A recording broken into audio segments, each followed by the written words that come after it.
Una vez más le damos la bienvenida a nuestro seminario profético. Hemos comenzado a estudiar el libro de Apocalipsis y ya tuvimos la primera presentación del capítulo 9 en cuanto al surgimiento del Islam. Y vamos a ir al la segunda parte de este capítulo y vamos a comenzar donde terminamos. Capítulo 9, vamos a leer el verso 3. Dice lo siguiente: y del humo salieron langostas sobre la tierra, y se les dio poder como tienen poder los escorpiones de la tierra. Así que aquí comienza a describir la obra de los seguidores de esta fe. Serían como langostas que comen, devoran, que destruyen. Serían como escorpiones que viven en el desierto mayormente. ¿Y con qué cazan o con qué causan la muerte de sus víctimas? Con su cola. Y vamos a ver algo que dice el profeta Isaías que nos va a ayudar a entender más esto de la cola. Capítulo 9 de Isaías, voy a leerles el verso 15, sobre todo la última parte es donde voy a enfatizar. Dice lo siguiente: el anciano y venerable de rostro es la cabeza, el profeta que enseña mentira es la cola. Así que vemos los escorpiones, la cola, las falsas enseñanzas, las cuales fueron motivadas por las enseñanzas de Mahoma. Y miles y millones de seres humanos aceptaron y comenzaron a unirse a este movimiento, y ahora usando la fuerza, usando la violencia. O te conviertes o mueres. Te conviertes o mueres. Comenzaron a conquistar territorios en el Medio Oriente, en el norte de África, en Asia y aún en parte de Europa.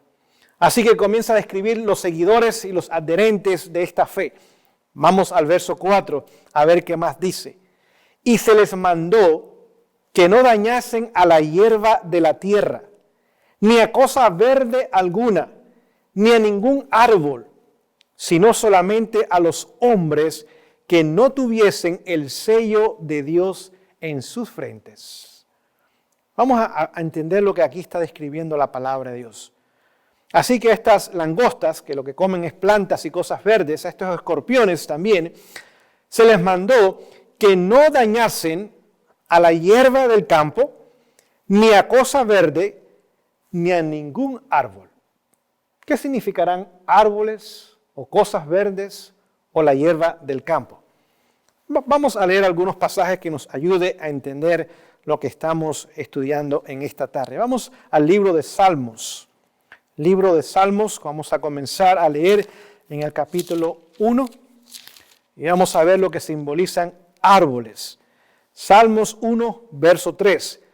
Dice: será como árbol plantado junto a corrientes de aguas, que da su fruto en su tiempo y su hoja no cae, y todo lo que hace prospera. Así que un árbol significa aquellos que son fieles, que son leales a Dios.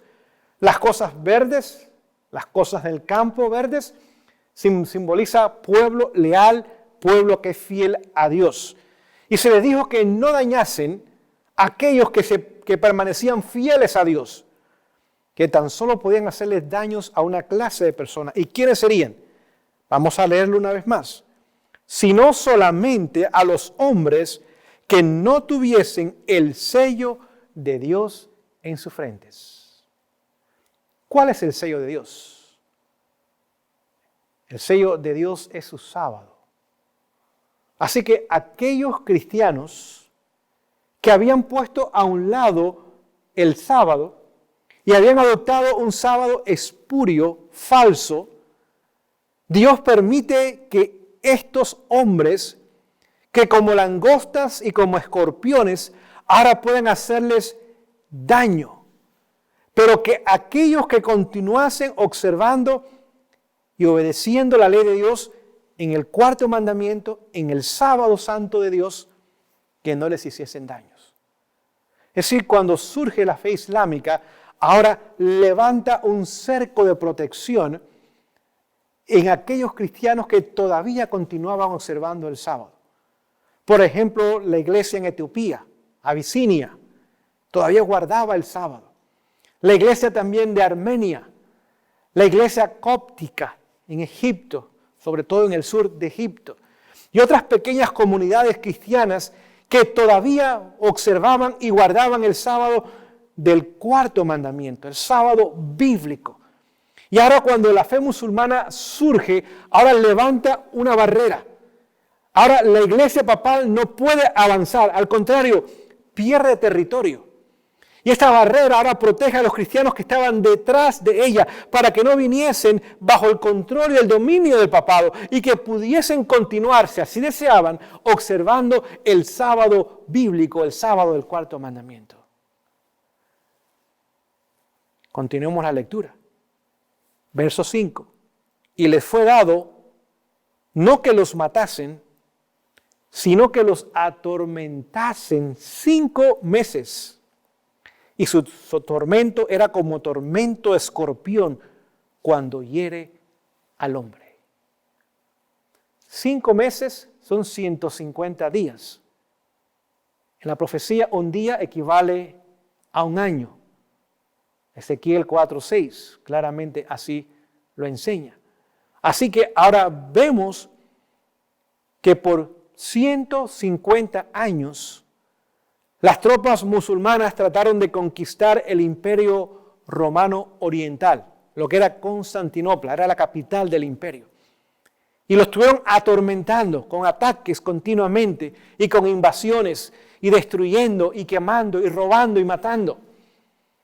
150 años más tarde, el 27 de julio del año 1449, ahora conquistan a Constantinopla.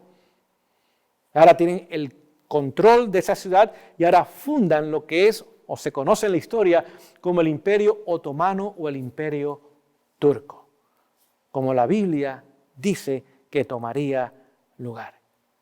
Así que vemos ahora los cristianos observadores del sábado son protegidos por esta barrera del Islam. El papado no se le permite que continúe creciendo hacia África o hacia Asia. Pero vamos a ver otros detalles que son importantes y que tenemos que conocer también. En el año 1529, apenas estaba surgiendo ahora la fe de la Reforma. El movimiento protestante comenzaba a surgir y a tomar forma. El emperador Carlos V llama a 13 de los príncipes alemanes, los cuales habían abrazado la fe de la Reforma, los cuales habían protegido a los protestantes o a los reformadores en sus territorios. Y los llama a una audiencia ahí en Alemania y les dice: ustedes tienen tan solo una opción. O regresan a la fe católica, porque en mi imperio no voy a permitir 2 iglesias o 2 formas de pensar en cuanto a la iglesia o en cuanto al cristianismo. Tan solo hay una iglesia establecida y esa va a ser la iglesia del imperio. O si ustedes no abandonan esa fe protestante y reformada, va a haber guerra contra ustedes. Pero ustedes necesitan claudicar a sus principios y regresar a la iglesia católica. Los 13 príncipes alemanes dijeron al emperador que en la conciencia el emperador o el Estado no tienen nada que decir. Es decir, estos príncipes son conocidos como los padres de la libertad de conciencia, los padres de la libertad religiosa. Le dicen al emperador, en lo que tiene que ver con lo que no es conciencia, está bien que el emperador o el Estado o el gobierno rijan. Pero en lo que tiene que ver con la conciencia, lo que tiene que ver con la relación de Dios y la persona, nadie tiene derecho de intervenir y decidir por la persona o a favor o en contra. Se necesita respetar la libertad de conciencia. Obviamente el emperador no estuvo de acuerdo con ellos. Y les dijo, ustedes necesitan entregar y claudicar sus principios. O simplemente mi ejército, por la fuerza, los traerá otra vez a la fe católica. Piénsenlo. Y en unos días necesitan regresar para darme una respuesta. Bueno, Dios usó otra vez la fe musulmana para traer juicios contra la apostasía católica.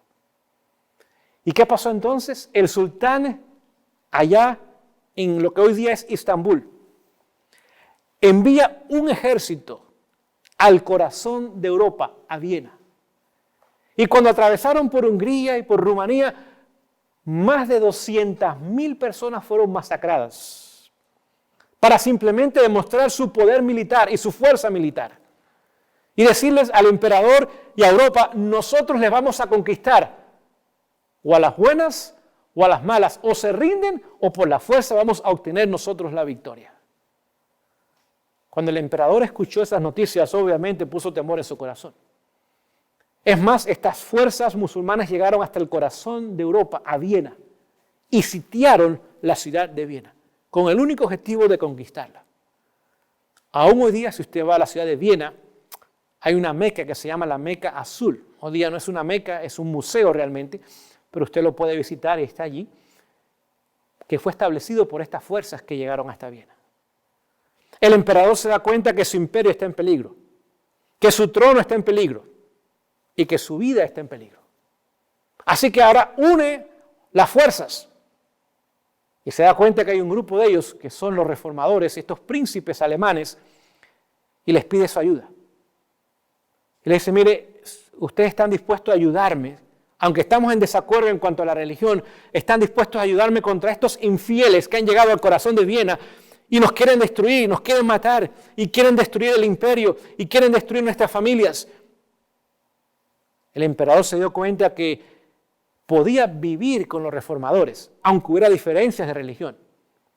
Pero realmente los musulmanes no venían con ese plan, venían con el plan de destruir y matar y saquear. Los reformadores le dicen al emperador, estamos de acuerdo, vamos a apoyarte, vamos a ir contigo y vamos a luchar contra los musulmanes allí en Viena. Estamos hablando del año 1529. Así que el emperador Carlos V reúne todo su imperio, su gran ejército, y marchan hacia Viena y allá luchan contra los musulmanes. Tomó varios años completamente derrotarlos y expulsarlos no tan solo de Viena, sino de Europa.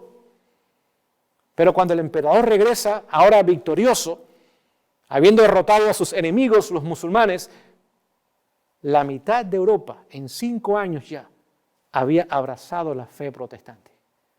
Era muy tarde para destruirla. Ya había crecido y era poderosa. Y varios otros países y naciones en Europa, en su totalidad, habían abrazado la fe protestante y se habían unido al movimiento de la Reforma. Ya no podía eliminarlos. Así que Dios usó estos hombres para levantar ahora una distracción. Y el emperador, en vez de unir su ejército y destruir la fe de la Reforma y la fe protestante, la cual Dios estaba levantando en el siglo XVI, ahora tuviera que tomar sus recursos y su tiempo y dedicarlo en la conquista contra los musulmanes. Y de esa forma logró establecerse la fe de la Reforma, el movimiento de la Reforma en Europa. Vemos cómo Dios, una vez más, usó esta fe para proteger a aquellos que querían serle fiel a Él y a su palabra. Pero vamos a ver un evento más. Y ahora tenemos que avanzar al tiempo del movimiento milerista. Año 1838.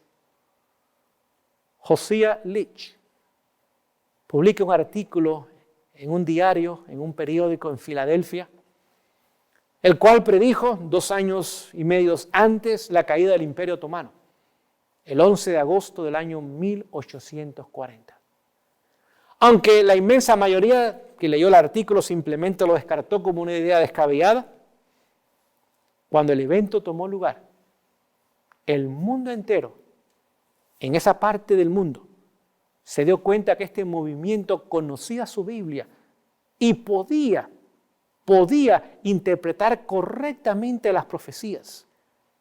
No tan solo el año, no tan solo el mes, sino aún el día, tomado de Apocalipsis 9:15. Y eso le dio ímpetus, eso le dio vigor, eso le dio fuerza. Miles se unieron al movimiento de Miller, cuando pudieron ver que realmente ellos conocían la palabra de Dios. Así que vemos cómo en el pasado, desde el siglo VI, y después en el siglo XVI, y después en el siglo XIX, Dios los usó para traer a su pueblo fiel, aquellos que querían seguir su palabra y sus principios, traerles respiro, traerles libertad, traerles descanso.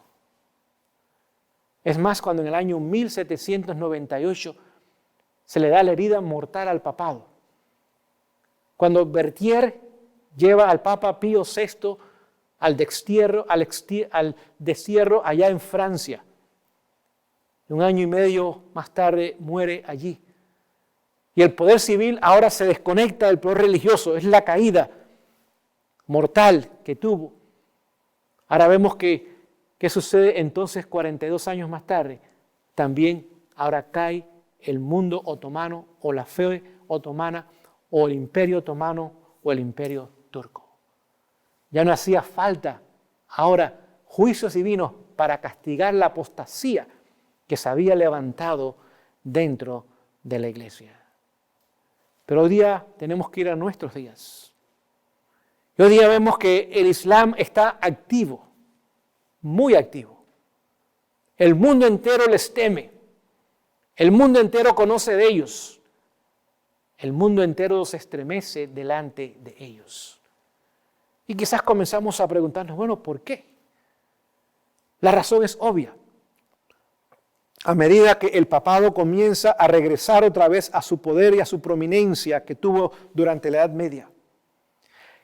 Y esa prominencia y esa sanidad que está recibiendo esa herida mortal es el resultado de que el protestantismo apóstata, encabezado por los Estados Unidos de Norteamérica, es el encargado de sanar esa herida mortal, de darle el poder, el prestigio, la autoridad y de trabajar detrás del telón a favor de ese sistema falso papal. Y comienza a resucitar ese sistema que había caído, porque el protestantismo comienza a caer y mientras el protestantismo cae, ahora el papado es levantado y resucitado. Ahora vemos que inmediatamente otra vez Dios usa el Islam, la fe musulmana y sus seguidores, para traer otra vez juicios, castigos contra los poderes cristianos falsos. Podemos verlos en la historia muy claramente. En el año 1978, Juan Pablo II visita a los Estados Unidos. La primera vez que venía un papa a los Estados Unidos por invitación del presidente de la nación, Jimmy Carter, en ese momento. Habían venido en otras ocasiones, pero habían ido a las Naciones Unidas como invitados a las Naciones Unidas. No invitados a la Casa Blanca, ni por el líder de la nación, ni por ningún gobernante de esta nación. Simplemente habían asistido a reuniones que habían tomado lugar allá en las Naciones Unidas, en la ciudad de New York, y después habían regresado. Pero por primera vez ahora viene bajo invitación del presidente norteamericano el Papa a los Estados Unidos. ¿Qué pasó el siguiente año? Vemos los rehenes son tomados allá en Irán. La embajada americana es tomada. Los que trabajaban en aquella embajada ahora son arrestados y estuvieron como rehenes 444 días. A medida que ahora Estados Unidos extendía su mano para sanar la herida mortal, ahora el Islam comienza a obrar otra vez en contra del poder que estaba trayendo la sanidad. Si continuamos la historia, vemos que otra vez viene el Papa a los Estados Unidos, ahora invitado por un nuevo presidente, Ronald Reagan. Vemos que allá ahora los musulmanes atacan los marines que estaban estacionados en el Líbano. Vemos que Gaddafi comienza ahora a apoyar grupos terroristas, no tan solo ahora contra los Estados Unidos, sino contra diferentes naciones en Europa, porque estaban y habían renunciado a su fe protestante y se estaban aliando, viniendo en alianza, en ecumenismo con el papado otra vez.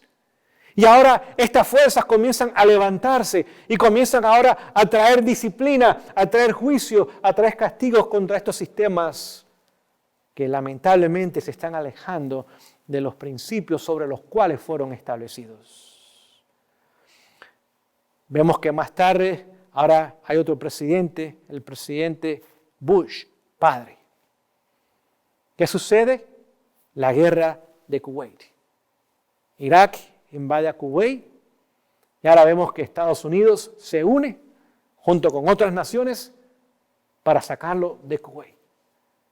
Después vemos otro presidente, Bill Clinton. Otra vez la invitación del papado a que venga. Vemos ahora la guerra de Bosnia y Herzegovina, la guerra en Somalia, otra vez.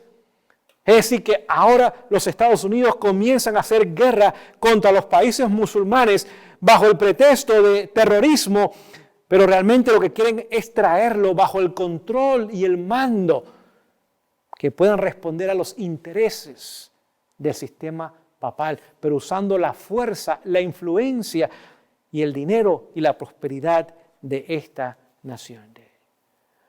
Vemos entonces lo que tomó lugar en el World Trade Center en el año 1943. Una bomba se coloca y 6 personas allí murieron.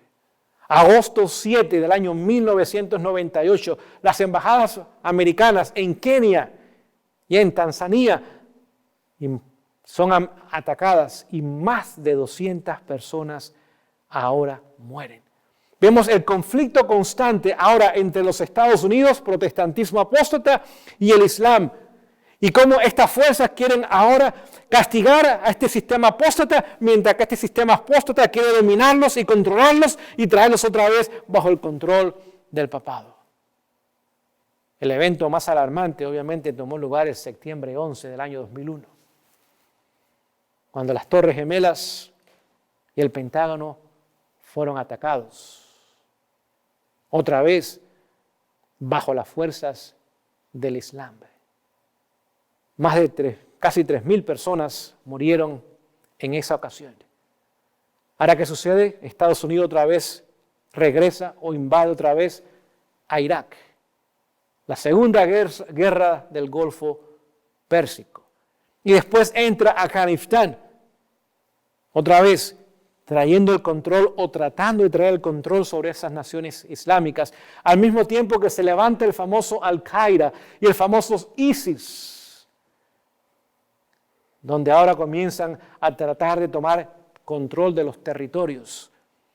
¿Y qué han estado haciendo? Lo que han estado haciendo es masacrando, robando, violando, destruyendo, aterrorizando estas poblaciones. Sobre todo, eliminando a los grupos cristianos, que son minorías de por sí, que son en el Medio Oriente. Pero el sistema papal ha logrado entrar dentro de estas organizaciones. Y ha logrado tomar a los jóvenes musulmanes y crear de ellos fanáticos y extremistas, gente que practica la violencia y la maldad sin límites. Simplemente a través de sus imams o mulas han podido tomar la mente de estos jóvenes y decirles, no ve, el Islam dice que hay que hacer guerra santa. Y esa guerra santa es convertir a los infieles o traerlos a la muerte, una de las dos. O te haces uno de nosotros, o simplemente pierdes todas tus propiedades, pierdes tu vida aún. El Corán permite que los hombres que van a la guerra, si toman mujeres, las puedan usar a su gusto, a su conveniencia. Pueden quedarse con las propiedades de las personas. Es simplemente una apelación carnal. Y estos pobres jóvenes, a veces sin trabajo, sin educación, sin futuro, sin mucha esperanza, ahora han abrazado estos ideales extremistas y se han convertido en agentes de violencia y de muerte. No olvide, el Corán les promete a ellos que la única forma que garantiza la salvación de la fe musulmana es cuando alguien muere en yihad. Yihad es la guerra santa.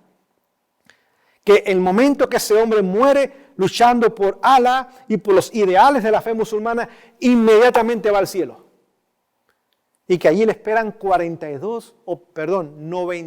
72 vírgenes hermosas de ojos negros. Y lo que no podían hacer en este mundo, ahora lo podrán hacer allá. El vino que no podían tomar, ahora hay un río de vino que corre junto a su harén. Es el lugar donde ellos van a morar. Y que estas mujeres continuamente le estarán sirviendo por la eternidad, en todo sentido de la palabra, una apelación completamente carnal. Y les trata ahora de apelarles para que ellos luchen por su fe aún al costo de sus propias vidas. Por eso muchas veces aún se ponen bombas y se ponen artefactos los cuales mueren despedazados, pero ellos piensan que en ese momento irán al paraíso y les esperará glorias eternas y maravillosas. Ahora vemos el conflicto que hay hoy día entre los sistemas apóstatas cristianos y el Islam. ¿Y qué está pasando? Mientras estos sistemas falsos cristianos están entretenidos y ocupados en controlar, en mantener bajo su control las fuerzas islámicas, a nosotros, los que creen en el sello del Dios vivo, nos están dando un tiempo extra de preparación para hacer la obra misionera, para prepararnos, para hacer lo que no hemos hecho por años. Porque llegará el momento que estas fuerzas musulmanas vendrán bajo el control militar de los Estados Unidos y del protestantismo apóstata en servicio del papado. Y ahora su enfoque será contra aquellos que guardan los mandamientos de Dios. Aún hoy día, el Señor les está usando para usted y para mí, darnos un tiempo más de preparación, un tiempo para entregarnos, para buscarle, un tiempo para hacer la obra misionera, todavía en libertad, gracias a que el mundo falso cristiano está siendo entretenido con ellos. Que el Señor bendiga el estudio de su palabra en esta tarde, que sea para gloria de Él, pero para beneficio espiritual de nosotros.